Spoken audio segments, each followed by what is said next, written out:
Welcome to the power of the spoken word. Woken spurred, spoken word. Welcome to the power of the spoken word. Woken spurred, hummingbird. Can I welcome you all to Wellbeing 2013? While I'm going to ask our Vice-Chancellor, Professor Cliff Allen, to actually formally start the proceedings off.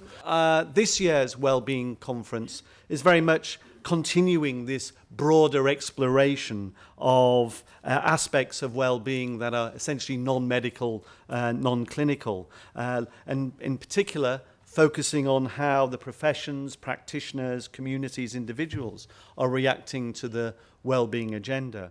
As a grandparent, one is in a much more relaxed sort of space, essentially. And I think, potentially grandparental input can provide, an important source of resilience. And children can be securely attached to a grandparent when they're not securely attached to their primary caregiver. So, the potential for grandparents. And, when we say it takes a village to raise a child, actually, it should take a village to raise a child. And the problem that we've got nowadays is that we've got very isolated, stressed parents, where the infant is dependent on input from one caregiver.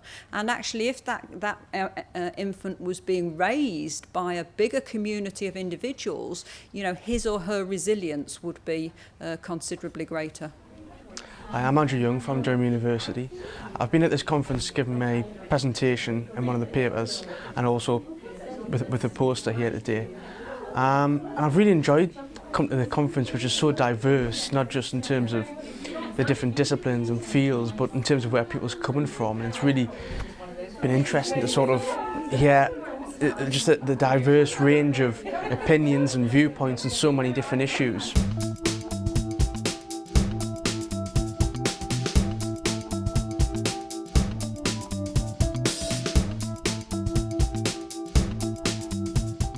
So in terms of the intervention, we used a standard sort of museum object handling session. The idea of if you've ever been to a museum and you've been invited to handle objects, the sorts of session that you might have if you just turned up to the British Museum or any local museum where you get to handle objects, which is essentially a conversation focused around those objects. So before the session, the sort of average rating here based on all these participants was, say, 28. By the end of the session, that had gone up to 34 odd. Over the last couple of years, we've talked to health and social care professionals, volunteers, supporters, staff, and of course people affected by cancer to understand what the best possible experience people affected by cancer want. These things are what people affected by cancer have told us that they would like to be able to say about their cancer experiences. They're very broad, from being worried about cancer to active treatment, living with, and sadly for some dying from cancer. It's been interesting soaking up all the different sectors and different perspectives on well-being, and I will definitely be applying it to my future work. Many 0 to 4-year-olds are found in areas, you won't be surprised, and households with high deprivation. The upbringing of a very young child is crucial to the rest of the child's life. A deprived environment during a child's early years will negatively impact on their future education levels, employment prospects and health, as well as increase the risk of antisocial behaviour and criminal activity.